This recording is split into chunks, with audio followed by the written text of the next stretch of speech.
बिस्मिल्लाहिर्रहमानिर्रहीम। नाजरीन, आज के हमारे इस वीडियो का टॉपिक है सूरह नस्र, जिसका तर्जुमा और तफसीर इंशाअल्लाह हम इस वीडियो में देखेंगे। इस सूरह का तर्जुमा देखने से पहले मैं बैकग्राउंड कुछ बता दूं आपको। ये नुज़ूल के एतबार से सबसे आखिरी सूरत है और इसके बाद बहुत से सहाबी इकराम समझ गए थे कि ये हुज़ूर सल्लल्लाहु अलैहि वसल्लम के विसाल का वक्त भी अब करीब आ चुका है, क्योंकि वो काम जो अल्लाह को करवाना था हुज़ूर सल्लल्लाहु अलैहि वसल्लम से, अल्लाह के दीन को गालिब करने का, वो इस सूरह में मुकम्मिल होने की खुशखबरी भी सुना दी गई थी। चलिए शुरू करते हैं। बिस्मिल्लाहिर्रहमानिर्रहीम। इज़ा जाअ नस्रुल्लाहि वल फतह, जब अल्लाह की मदद और फतह आ जाए। व अरायतन नास यदखुलून फी दीनिल्लाहि अफ़वाजा, और तू लोगों को अल्लाह के दीन में जौख दर जौख आता देख लेगा। हुज़ूर सल्लल्लाहु अलैहि वसल्लम जब से नबूवत हासिल हुई तब से इस्लाम के लिए मेहनत कर रहे थे, नबूवत का लोगों के सामने बोलबाला कर रहे थे, लेकिन उसके बावजूद भी बहुत चंद लोग ही इस्लाम में दाखिल होते थे। लेकिन जब अल्लाह की मदद आ गई और मक्का फ़तह हो गया, उस वक्त लोग जौक दर जौक यानी फ़ौजों के साथ ज़्यादा झुंड के झुंड में इस्लाम में दाखिल होने लगे, क्योंकि उस वक्त सारे मक्का में ये बात मालूम हो गई कि हुज़ूर सल्लल्लाहु अलैहि वसल्लम अल्लाह के नबी हैं और अल्लाह का दीन ही हक़ है और ये आज गालिब हो गया। यहाँ अल्लाह की फ़तह, अल्लाह ताला की तरफ से दी गई फ़तह का ज़िक्र है और ये फ़तह मक्का की खुशखबरी भी अल्लाह ताला ने इस सूरत में बता दी है। फसब्बि बिहम्दि रब्बिका वस्तगफिरहु इन्नहु काना तव्वाबा, तो अपने रब की तस्बीह करने लग और हम्द के साथ और इससे मग़फ़िरत की दुआ मांग, बेशक वो बड़ा ही तौबा कबूल करने वाला है।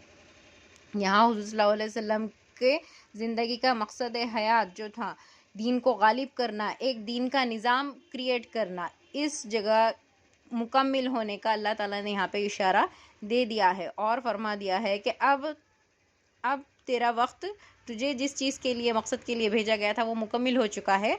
और अब यहाँ से अल्लाह की तस्बीह बयान करो और अल्लाह से मग़फ़िरत की दुआएं मांगो। इस आयत पर बहुत सारे सहाबा इकराम समझ गए थे कि अब हुज़ूर सल्लल्लाहु अलैहि वसल्लम की विसालत का वक्त क़रीब है, क्योंकि जो दीन को गालिब करना था और दीन का एक निज़ाम बनाना था, लोगों के सामने पेश करना था, वो काम यहाँ मुकम्मिल होने की बशारत दे दी गई।